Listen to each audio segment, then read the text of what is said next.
Disrupting Japan, Episode 47. Welcome to Disrupting Japan, straight talk from Japan's most successful entrepreneurs. I'm Tim Romero, and thanks for listening. Oscar Noriega knows a thing or two about video editing. He started out stealing computer time from his high school computer lab and is now trying to move a new generation of video content creators off of their desktops and onto their mobile phones. The journey's not been a straightforward one. Oscar and the team at Pocket Supernova trace their journey through 3 countries and 3 very different mobile video offerings. And it seems they've finally found that magic combination with their Japanese office and their latest iOS and Android video editing software. We talk a lot about the market forces and strategic thinking that led to each pivot. And we also discuss the key aspect of Japanese programmers that led Oscar to conclude that setting up operations in Japan would give Pocket Supernova a huge competitive advantage over the global competition. But I don't want to give too much away, so let's get right to the interview. So I'm sitting here with Oscar Noriega, CEO and founder of Pocket Supernova. So thanks for sitting down with me. Thank you. Thank you for having us.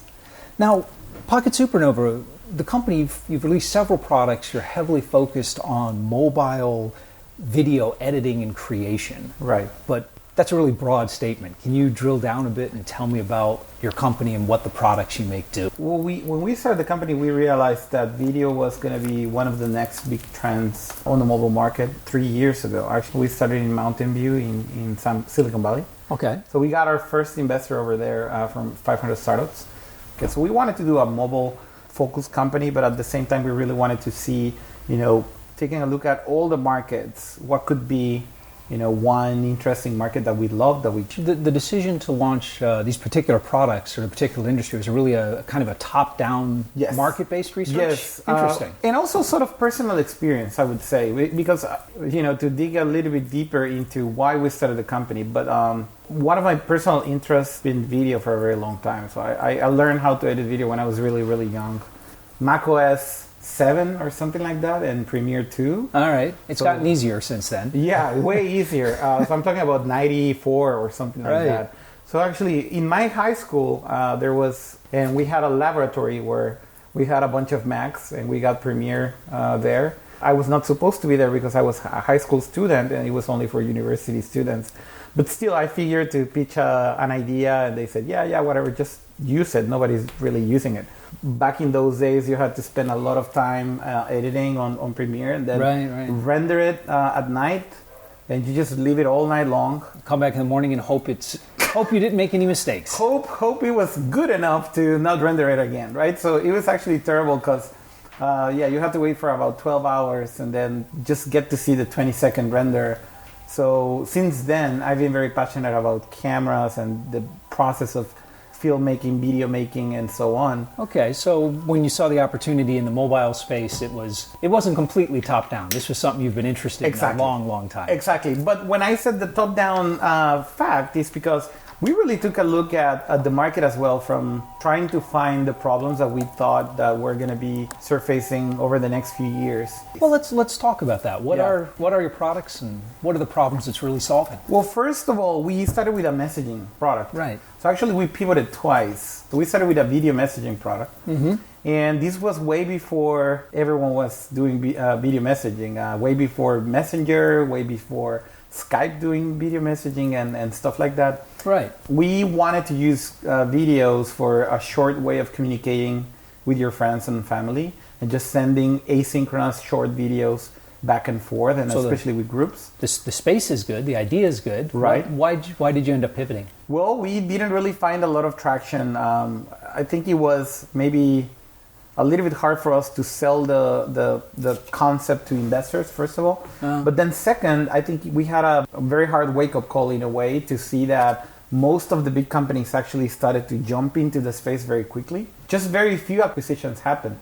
Actually, we were approached by Skype, and they said, hey, you guys are doing a really cool product.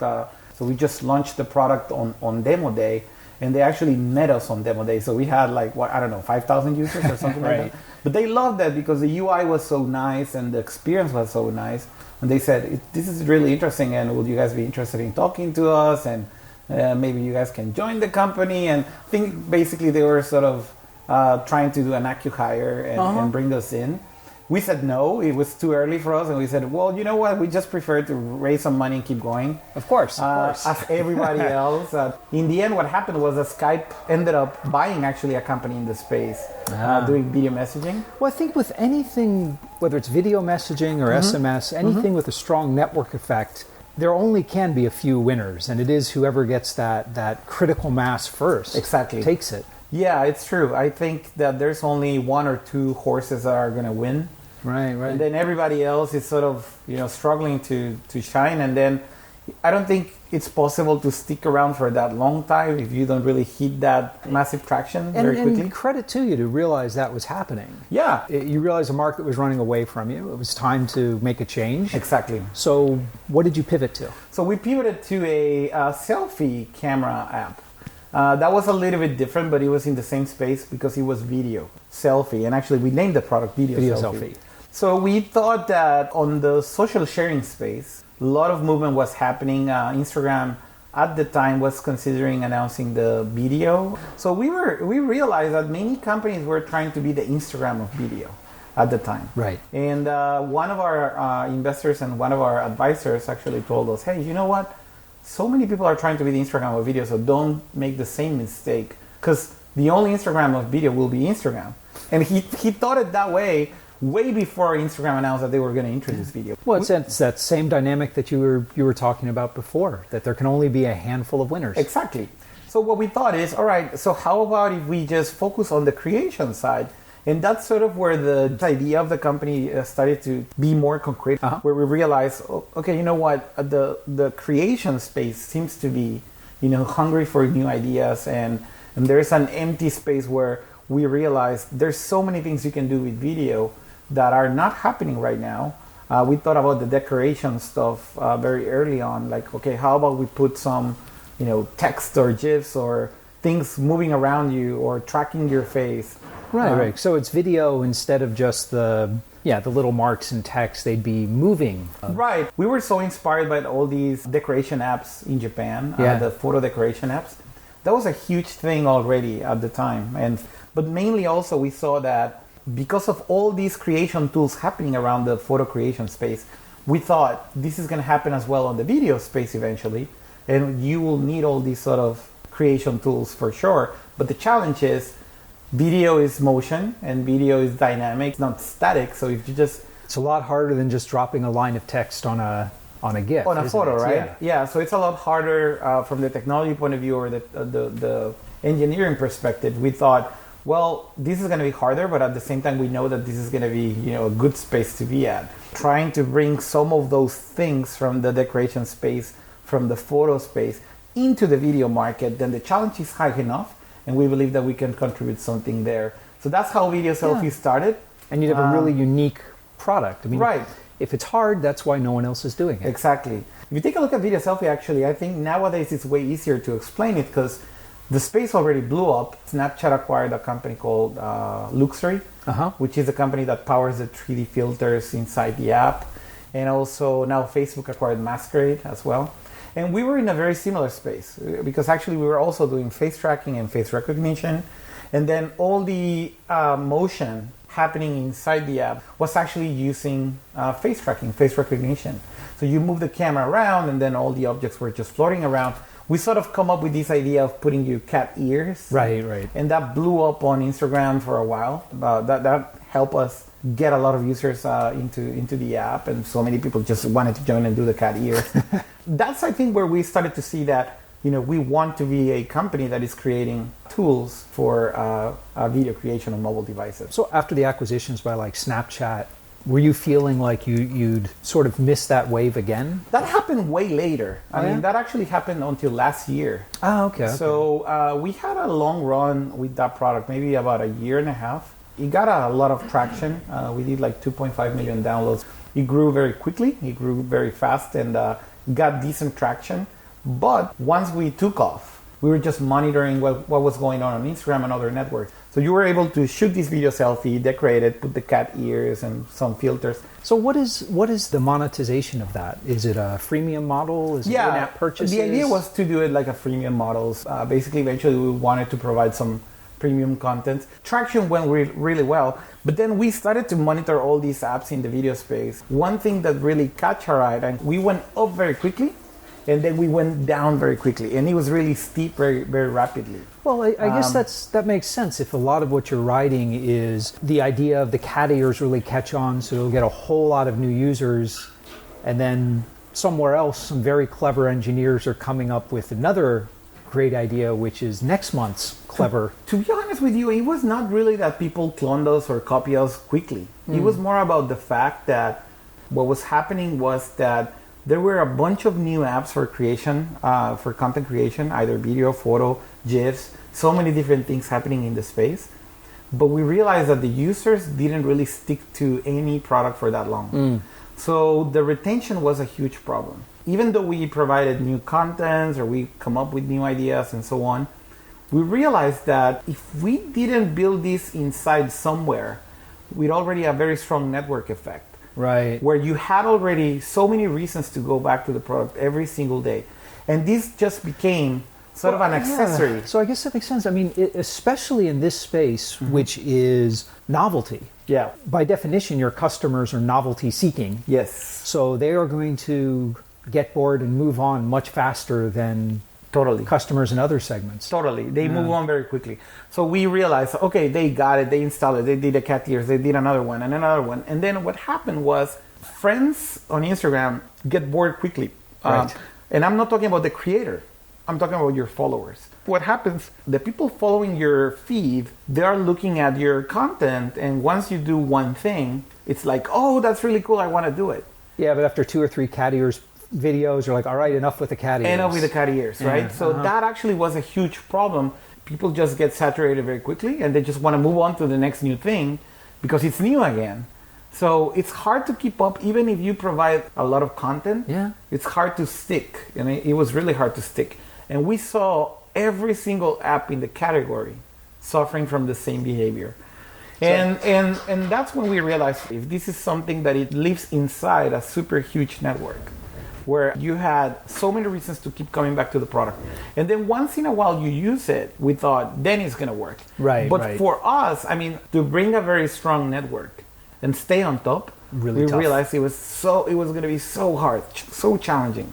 And for us, again, when we saw, an app that got 50 million downloads, and they had exactly the same pattern going down super steep, right? Really, really fast. So you realize it's the structure of the industry. It's not anything you're doing wrong. Exactly. Right? So we realized, the user's behavior, it's the same for every single app, no matter the scale. That brought you to pivot number 2. Exactly. That was a huge yellow signal for us. But in a way, once we set this goal for the company, where we said we want to create tools for video creation, and we actually started talking to our users a lot.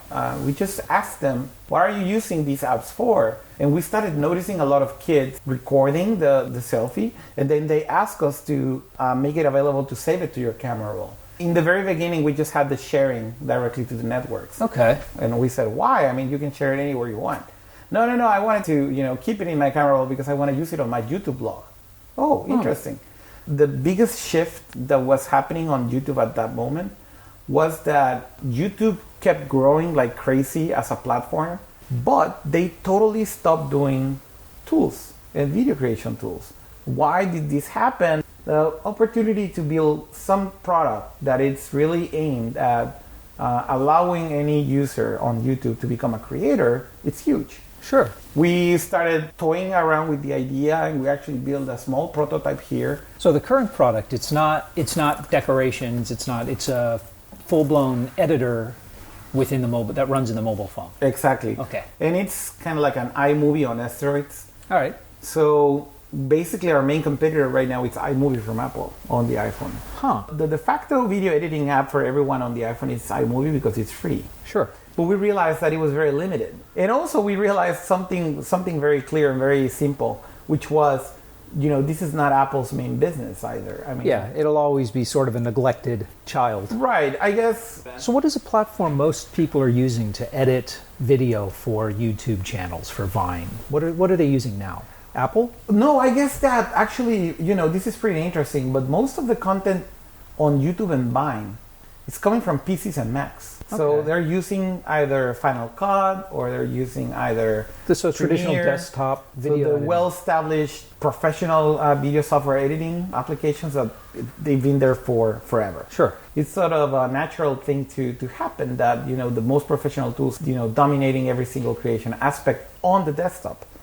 But on mobile, something interesting is happening. No app was actually building something towards these creators. So are you starting to see content creators that are exclusively producing on mobile now? Yes. On YouTube? For sure. Excellent. But I think the logic there and really where we saw the biggest opportunity is that, top creators, they already have a workflow. Sure. It's really hard to change the behavior of those users because they invested a lot, right? They invested a lot of time. They invested a lot on gear, cameras, microphones. They've got a system that's obviously working for them, so especially if you have an audience already, you invested on something to create that. But what we saw as a huge opportunity was actually the creators that live inside the long tail. So smaller creators or new creators that are just coming onto the system. Exactly, which is huge. There's so many people that have been watching content for a very long time, and now they're sort of feeling, okay, I want to be a creator as well. I want to start my own channel. Well, this is something I think a previous guest is on the podcast also talked about it. They're saying the evolution of any medium, inevitable shrinking of the gap between the producers and the consumers. Right. If you look at book publishing, there is a huge gap between the producer and the consumer. Mm-hmm. By the time you step it through blogs and Facebook and you get down to a tweet, there is no difference. Right. It's a fundamentally equal platform. And it seems like video is starting down that path now. Yeah, totally. And it's because of the mobile market. So do you think that editing and posting video will be as intuitive and as quick as, say, writing a tweet? I guess eventually it will be. I mean, the challenge with video, though, it's that, a tweet is I guess, really a good example of how can you simplify something to the in the case of a tweet, to the minimum expression, right? But it's also a matter of sort of like the way the user interacts with it. So for sure. If I'm sending out a tweet, I'll send it out and I don't think about it. It takes all of 10 seconds and then I've kind of forgotten about it. It's done. Right. Video, even on mobile, is much more of a investment in effort and thinking and planning. Or do you see it eventually being just like, oh, great, let me get this, it's out. It depends on the use case. I believe that even in the video space, you have so many different categories. In our industry, what we're seeing is that, yes, of course, there's a huge opportunity for very simple video creation. Something that it's almost as seamless as doing a tweet is possible to do. There's hundreds of apps that you just launch the camera, record the video, and put the filter. Right. So it's sort of like the Instagram fact, right? That's a different thing. That's almost close to the decorations we were talking about earlier, right? But that's an interesting category, and that's a very active category because you have a lot of people that just want to use it in a very casual way. But the area where we're focusing on, it's a very particular one, and it's storytelling side of video. So video has many different uses, right? I mean, now with live stream can be broadcasting what's going on in the moment. And with these small videos, it's just maybe just sharing the moment. It's like a photo in motion. But the storytelling is very particular because the storytelling actually requires people, one, to think about an idea. And you actually have to go through that process. What am I going to say in front of the camera? So it's not scripted, but you're actually... So how do you think this is going to evolve? So, for example, we were talking about YouTube, which, well, there's a whole range. There's people who simply turn on the camera, but there's also... Go live, right? Yeah, there's also very well-produced content up there. What do you see as the most useful feature? How will people's behaviors change? How will they use video in a different way? Well, the reason why we believe the Pocket Video use case, which is a sort of a pre- and post-production solution for mobile content creation, we take the analogy from TV. So when you turn the TV on, you have mainly two kinds of contents. Content that is live and content that is pre-produced. and post-produce. And the quality and the dynamics, it's completely different. And actually, they tell you a story in a very different way. Whoever is creating that content put in a lot of effort into those ideas, and they crafted something, and the result is completely different from doing a live show. Sure. When you see a video that is well edited, when you see that and you think about it, and you're like, well, maybe when live, but why? If we're talking about, there's a big difference between making the tools for this kind of storytelling available on mobile and having people use those tools to create engaging stories. So Right. we like on YouTube, we were saying, plenty of people just turn that camera on and just talk. Right. Do you think that once the tools are available and easy to use, people will just invest more time to create compelling stories? Not everyone. I think there's going to be two choices always, and there's going to be people who will prefer to just switch on the camera and talk in front of the camera. Maybe some people will be very good at that. And of course, maybe tools are going to get better to do live shows for sure. Right. But at the same time, I believe that there's still a very interesting opportunity for people who want to craft something that is more unique and something that tells a story in a very different pace. You can tell the difference. Excellent. And you can actually see the result of putting that effort into crafting something. And we see that eventually happening on mobile for sure. Okay. Excellent. Are you still pursuing a freemium model? Sort of the same path. First, we launched the product introducing all the creation tools, all the basic creation tools back in September. Just 2 weeks ago, we just introduced a new version.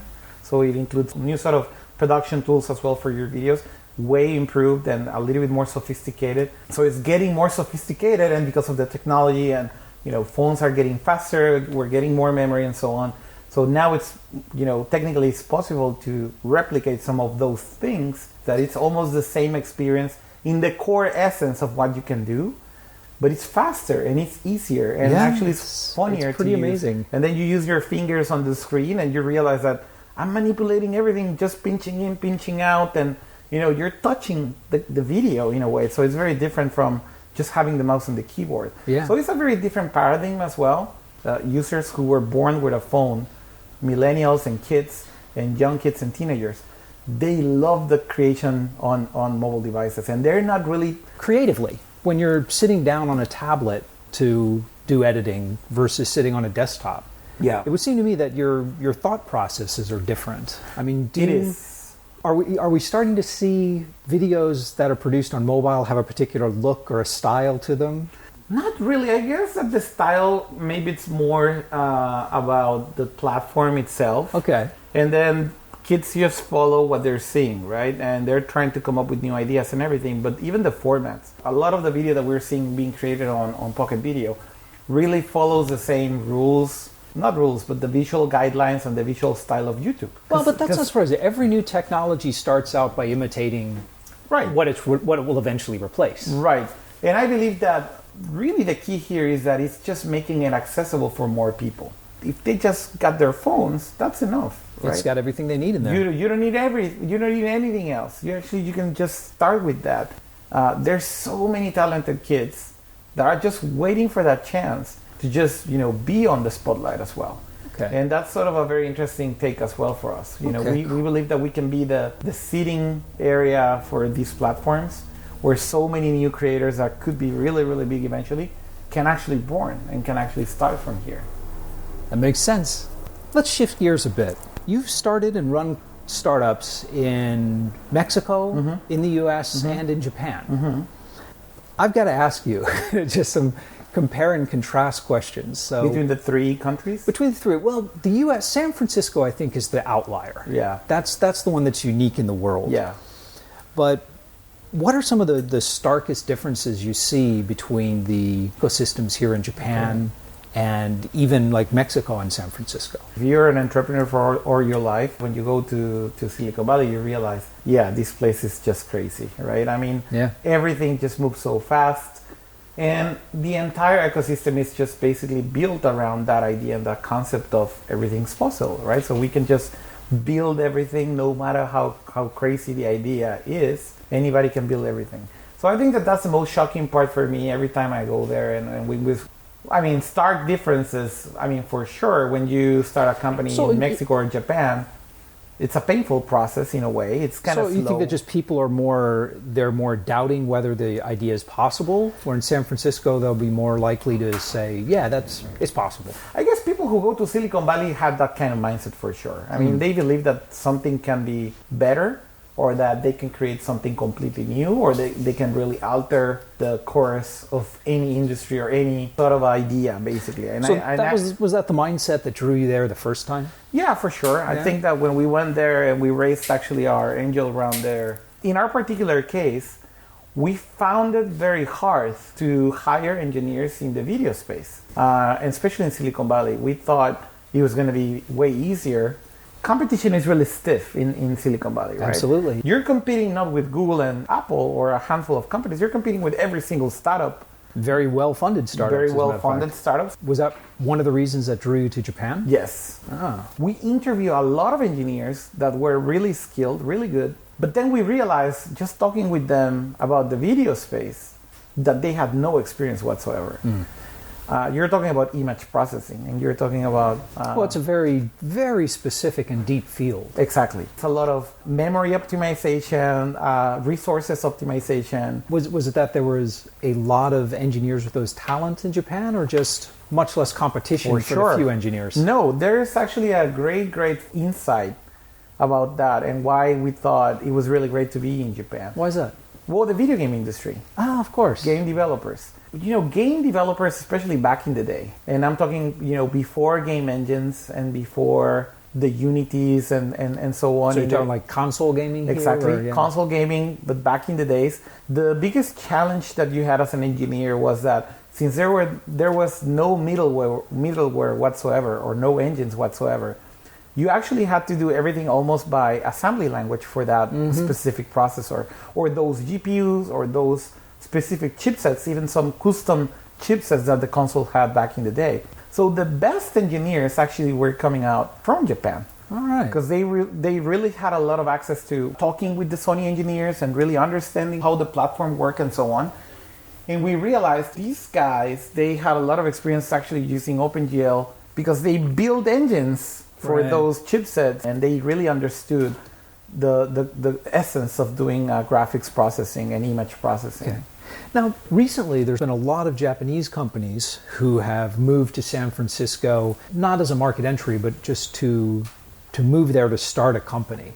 And as someone who's started companies in 3 different countries, when do you think it's a good idea for a Japanese company to move to Silicon Valley to raise funds, and when do you think it's best for them to stay in their home market? And I mean, I think the problem with Japanese companies in a way is that the market's still very strong in Japan, and in a way, even though it's declining, and maybe some people can argue about the aging population and so on, still domestic market and domestic consumption is still high, and it's a full mobile, 100% penetration mobile market with crazy good networks. So all the infrastructure is ready and all the market is ready. So you can thrive and you can succeed. So you think it's just nothing's forcing them to go overseas? Yeah, totally. I mean, at least in the very beginning, there's no motivation to really think about as a global company in Japan. So that's why you see a lot of companies starting here, just saying, oh, we're going to go after the Japanese market. We're making a lot of money, so who cares about the U.S., right? Well, I think that attitude is changing now. I think so too. There's been a couple of rather high-profile companies that made that mistake and paid for it. I think even like startups now tend to think a little more globally than even big companies did 20 years ago. I believe so, but I still see that pattern in a way of so many startups focusing on the Japanese market first. Yeah. They're not really thinking about building a product that is going to be for the entire planet. They're thinking about making a successful product in Japan, and then eventually maybe think about bringing it outside. So you'd say it'd be worthwhile to move to San Francisco early? If you have a product that has that global potential, and you believe that you're really building something that can succeed around the world and can be easily ported into different areas of the world, then I think that's the right time to go to Silicon Valley and then try to raise money there. But if you don't have that ambition, or you don't have that kind of product where it can be, universal enough, I don't think that there's a reason to go to Silicon Valley. Okay, excellent. And there's a few industries, there's very strong engineering for those areas. Yeah. For instance, robotics.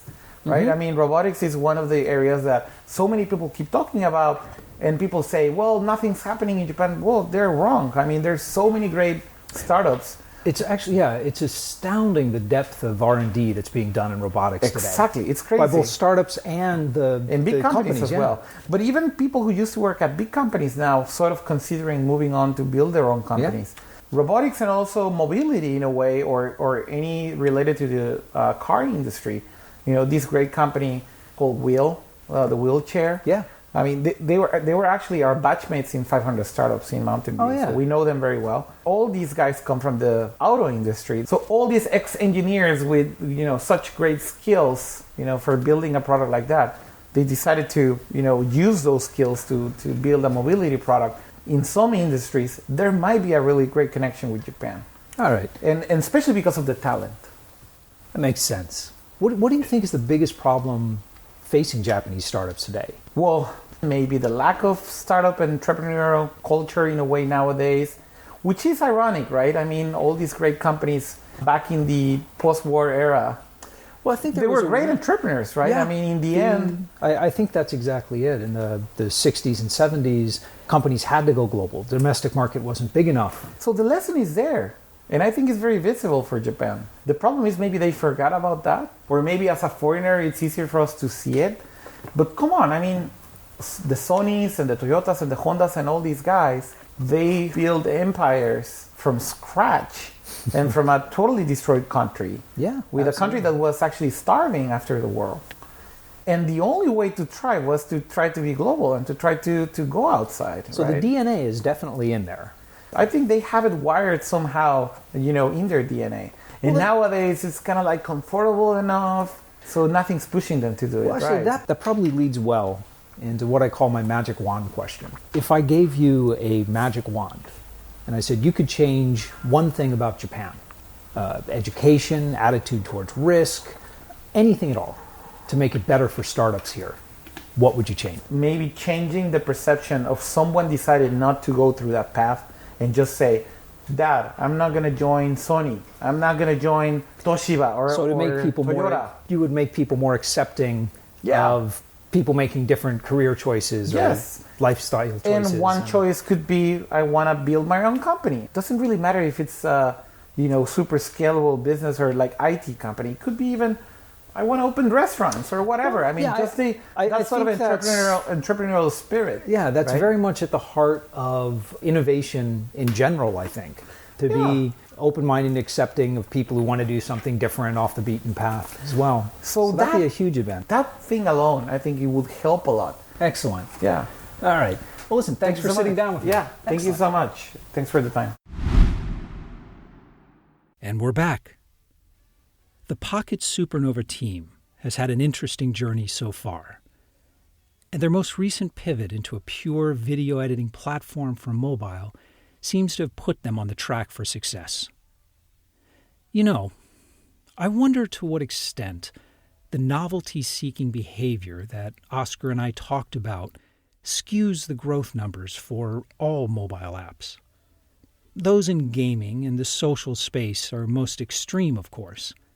But it seems that mobile apps these days are a lot like pop stars. They have huge initial growth numbers, with legions of fans and tons of press. And a year later, the world has forgotten all about them and are now transfixed by the new greatest thing since the last greatest thing. But it seems that Pocket Supernova has now identified and solved a real and persistent problem for its users. One with less novelty, but far more staying power and earning power than cute cat ears. I also thought it was interesting that Oscar considers having development being done in Japan as a key strategic advantage.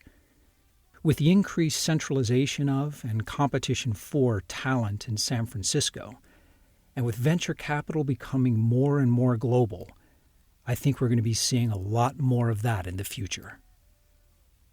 If you've got an idea about where mobile video is heading, then Oscar and I would love to hear about it. So come by disruptingjapan.com/4047 and let us know what you think. And when you drop by, You'll find all the links and sites that Oscar and I talked about and much, much more in the resources section of the post.